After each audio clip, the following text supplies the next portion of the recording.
இறையேசுவில் பிரியமான சகோதர சகோதரிகளே, நமது ஆண்டவர் இயேசு கிறிஸ்துவுடைய திருப்பெயரால் உங்களுக்கும் உங்கள் குடும்பத்தில் இருக்கிற அனைவருக்கும் அன்பும் சமாதானமும் மகிழ்ச்சியும் உண்டாவதாக. அன்புமிக்கவர்களே, ஜூலை மாதம் 31ஆம் தேதி தாயாம் திரு அவை புனித இக்னேஷியஸ் லோயோலா என்கிற மறைபணியாளருடைய நினைவு நாளைத்தான் கொண்டாடுகிறது.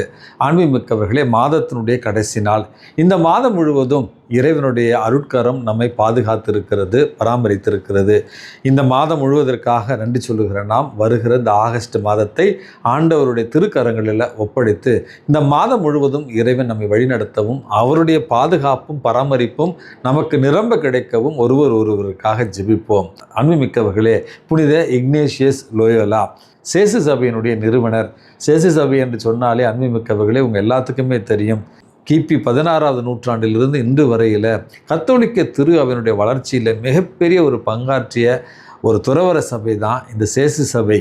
புனித இக்னேஷியஸ் லோயோலா அவர்களால் தொடங்கப்பட்ட இந்த ஒரு சபை தமிழகத்தினுடைய வளர்ச்சியில், தமிழகத்தினுடைய கல்வி பணியில் மதுரை மிஷன் என்று சொல்லப்பட்ட அந்த சேசு சபை குருக்களுடைய அந்த ஒரு அளப்பரிய பங்களிப்பு என்பது நம் எல்லோராலும் மறக்கக்கூடாத, மறக்க முடியாத ஒரு பங்களிப்பு என்று தான் சொல்ல வேண்டும்.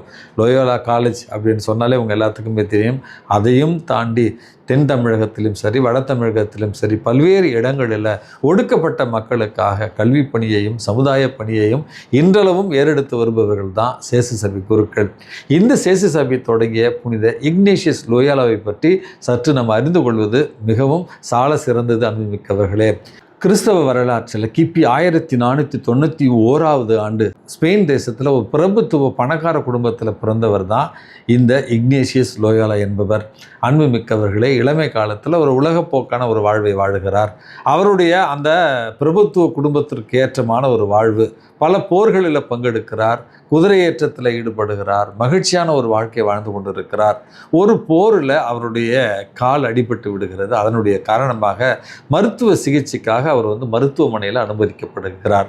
மருத்துவமனையில் அனுமதிக்கப்பட்ட அவருக்கு இயேசு கிறிஸ்துவனுடைய வாழ்க்கை வரலாற்று புத்தகமும் புனிதருடைய புத்தகம் ஒன்று கொடுக்கப்படுகிறது. அன்புமிக்கவர்களே, அந்த புத்தகத்தை வாசிக்க ஆன்மீகத்தில் ஒரு புத்தொளி பெறுகிறார். இயேசு கிறிஸ்துவைப் போலவும் அவரை பின்பற்றி புனிதர்களைப் போலவும் தானும் ஒரு வாழ்க்கையை வாழ வேண்டும் என்று மருத்துவமனையிலிருந்து அவர் சிகிச்சை முடிந்த வந்த பிறகு ஒரு தியானத்திற்காக செல்லுகிறார். அந்த தியானத்தில் அன்னை மரியாளுடைய காட்சியை பெற்றார் என்றும் இவருடைய வாழ்க்கை வரலாற்றில் நம்ம வாசிக்கிறோம்.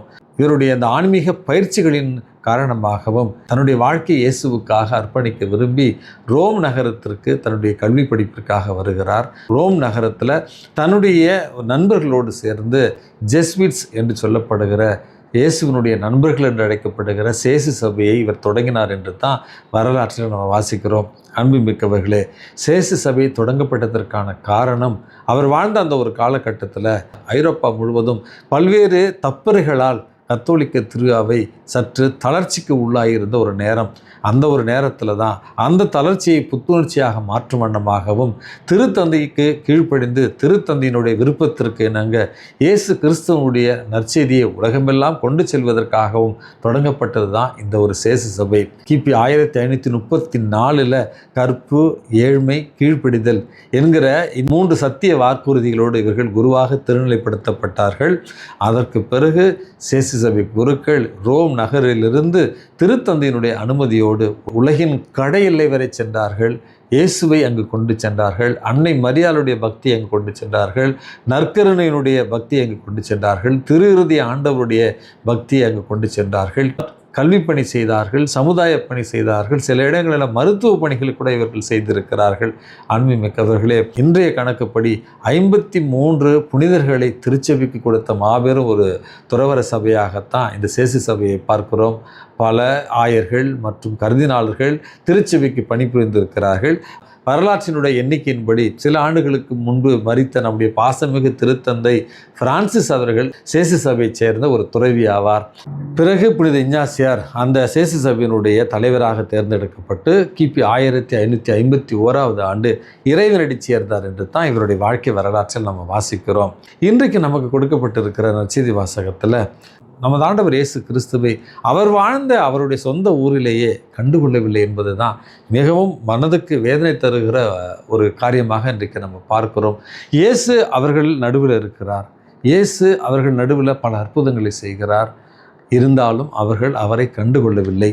மேலும் மேலும் பெரிய பெரிய அருள் அடையாளங்களை அவரிடம் கேட்டார்களே ஒழிய, அவர்கள் காத்து கிடந்த அந்த மீட்பர், அவர்கள் காத்து கிடந்த அந்த மெஸ்ஸியா அவர்கள் முன்னிலையில் தான் இருந்தாலும் அவர்களால் உணர்ந்து கொள்ள முடியவில்லை. காரணம், ஆங்கிலத்தில் ஃபெமிலியாரிட்டி பிரீட்ஸ் கண்டெம்ட் என்று சொல்வார்கள். அதாவது ஒரு காரியத்தை நம்ம அடிக்கடி பார்த்து பார்த்து பழகி போய் முக்கியத்துவம் சில நேரங்களில் நமக்கு தெரியாமல் போகலாம்.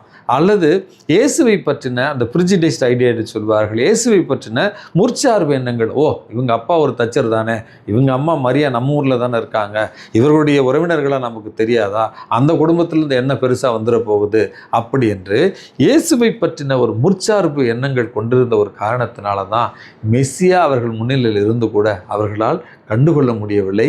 இயேசு அந்த ஊரில் மிகப்பெரிய அற்புதங்களை செய்யவில்லை என்பதையும் நம்ம விவிலியத்தில் நம்ம வாசிக்கிறோம். அன்புமிக்கவர்களே, புனித லோயோலா இஞ்ஞாசியார் அவருடைய வாழ்க்கையில் பல்வேறு காரியங்களை அவர் செய்து கொண்டு வாழ்ந்திருந்தாலும் கடைசியில் போரில் அடிபட்டு தன்னுடைய காலில் குண்டு பாய்ந்த பிறகு அவர் மருத்துவமனையில் இருந்த நேரத்தில் தான் ஒரு புத்தகத்தின் வாயிலாக, அங்கு இருந்த பணியாளர்களின் வாயிலாக இயேசுவினுடைய அந்த அனுபவத்தை பெறுகிறார். இயேசுவைப் போல வாழ வேண்டும் என்கிற எண்ணத்தை பெறுகிறார். புனிதர்களைப் போல நம்ம வாழ வேண்டும் என்கிற ஒரு எண்ணத்தை பெறுகிறார். அவர் ஒரு பணக்காரராக இருந்தாலும், பிரபுத்துவ குடும்பத்தில் பிறந்திருந்தாலும், மிக மிக உயரிய காரியங்களை அவர் பார்த்திருந்தாலும் செய்திருந்தாலும் கடைசியில் இறை அனுபவம் என்பது அவருக்கு சாதாரண ஒரு மருத்துவமனையில் கிடைத்தது, ஒரு தோல்வியில் கிடைத்தது, ஒரு வேதனையில் கிடைத்தது, ஒரு எதிர்நோக்கற்ற ஒரு சூழ்நிலையில் தான் இயேசுவினுடைய அனுபவம் அவருக்கு கிடைத்தது.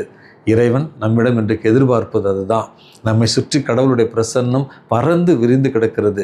எளியவர்களிடத்தில், ஏழைகளிடத்தில், இயற்கையில் இறைவனுடைய பிரசன்னம் நமக்கு கிடைக்கிறது. அந்த இறைவனுடைய பிரசன்னத்தை உணர்ந்து இறைவன் நமக்கு கொடுத்திருக்கிற இந்த வாழ்வும், இந்த வாழ்க்கையில் நமக்கு கொடுத்திருக்கிற ஆசீர்வாதங்களும் புனித இஞ்ஞாசியார் சொல்வது போல, அவர் செய்தது போல, all for the greater glory of God, அனைத்துமே ஆண்டவருடைய அதிமிக மகிமைக்காக என்று தான் தன்னுடைய வாழ்க்கையை முழுவதும் இறைவனுக்கு அர்ப்பணித்தார்.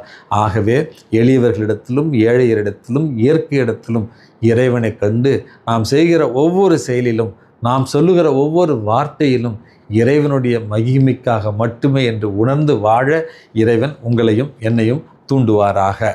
எல்லாம் வல்ல இறைவன், தந்தை, மகன், தூய ஆவி உங்களையும் உங்கள் குடும்பத்தில் இருக்கிற அனைவரையும் நிறைவாக ஆசீர்வதித்து பாதுகாத்து வழி நடத்துவாராக. ஆமேன்.